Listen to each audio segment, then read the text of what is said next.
Bonjour à toutes et à tous, nous sommes sur Cannes TV rubrique Assaut commenté. Aujourd'hui nous allons décortiquer un assaut des internationaux 2014 de Cannes de combat entre Selenia Claudin Mavir et Yartsa Prims. Alors les deux adversaires se connaissent bien puisqu'elles se sont déjà rencontrées à plusieurs reprises. L'une est plusieurs fois championne du monde, l'autre est vice-championne du monde 2012. Donc ce sont toutes les deux des adversaires au niveau assez élevé, et puis surtout elles se connaissent, donc elles savent aussi comment agissent l'une et l'autre. Donc on va voir comment elles vont s'adapter au jeu de l'adversaire et comment tactiquement elles vont réussir à s'en sortir. Donc contrairement à ce qu'elle a l'habitude de faire, Selenia est cette fois-ci très offensive, c'est-à-dire qu'elle a l'habitude d'attendre beaucoup et de faire des parades ripostes, mais là au contraire elle a pris le parti d'attaquer, et ça a commencé assez fort puisqu'elle a commencé par une touche en flanc, donc elle a pris un petit avantage sur son adversaire qui elle a une propension à faire pas mal de contre-attaques, donc d'offensive pendant l'offensive, et là pour l'instant elle est plus sur la défensive pure en parade riposte, des attaques relativement tranquilles, et puis elle laisse Selenia venir déclencher, donc avec des petites tentatives d'esquive quand même. Douleur au genou. Je sais pas s'il y a eu un coup qui a été donné ou si c'est son genou qui lui a fait mal sur un faux mouvement d'actual volt. Les genoux n'aiment pas trop ça. Et ça reprend cette fois-ci. Yartsa un peu plus offensive, et voilà, et là on commence à avoir une contre-attaque, donc très bien faite de Yartsa sur l'attaque de Selenia en jambe, une contre-attaque en tête, et c'est Yartsa qui a tendance beaucoup à se rapprocher de Selenia lorsqu'elle attaque. Donc voilà, fin de la première reprise, pas beaucoup de touches, sans doute un score relativement similaire aux deux. Peut-être un léger avantage pour Selenia, et qui retente cette fois-ci avec des décalages en jambes. Par les postes.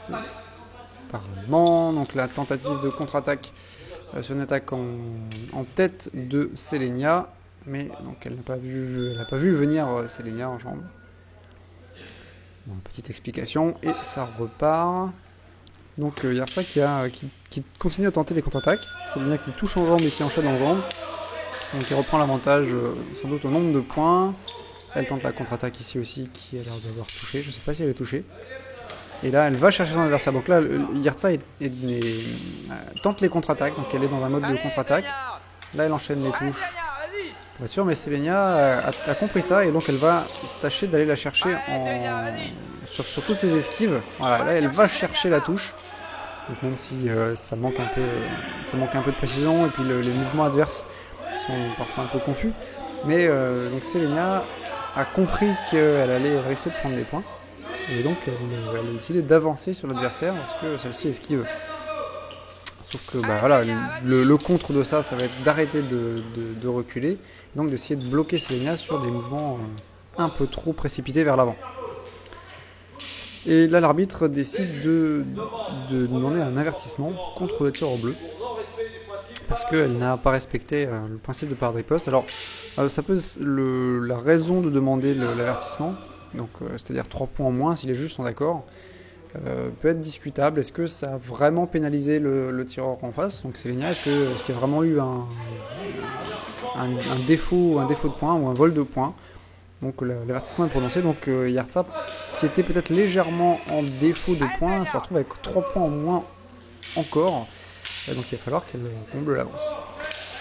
Donc elle devient un peu plus agressive, à la fois en attaque et en contre-attaque, donc elle continue à tenter les contre-attaques, et là elle se fait observer par l'arbitre pour justement qu'elle ne continue pas, parce que être en défaut de parade riposte, en défaut de priorité, eh bien c'est puni par le règlement.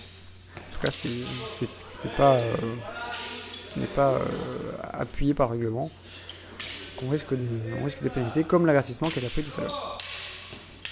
Donc si on veut tenter la contre-attaque, eh bien il ne faut pas du tout être touché. Fin de la deuxième reprise, et on enchaîne maintenant sur la troisième reprise. Donc Selenia va sans doute tenter de garder ou de creuser l'écart encore, parce que là Yartsa n'a pas beaucoup de choix. elle est menée au score, donc il faut qu'elle revienne et qu'elle utilise différentes possibilités. Donc là, elle est beaucoup plus sur la parade riposte, elle essaie de toucher dès qu'elle peut, donc dès qu'elle reprend la main, elle laisse quand même Selenia attaquer et elle essaye de récupérer la main derrière, avec une contre-attaque en tête. L'arbitre arrête et je pense qu'il ne sait pas trop pourquoi, parce qu'en fait il n'y a eu qu'une seule touche de ce qu'on a vu. Selenia attaque mais elle tombe dans le vide et Yersa a réussi à la faire tomber trop court. Et là donc voilà, Yersa se lance dans une phase de parade riposte rapide, donc elle laisse Selenia attaquer et puis surtout elle essaie de reprendre la main immédiatement derrière, soit avec des parades ripostes, soit comme on a vu là avec des esquives ripostes. Et il faut qu'elle gratte quelques points, il faut qu'elle arrive à remonter encore, peut-être qu'elle est remontée au score, là c'est difficile à dire.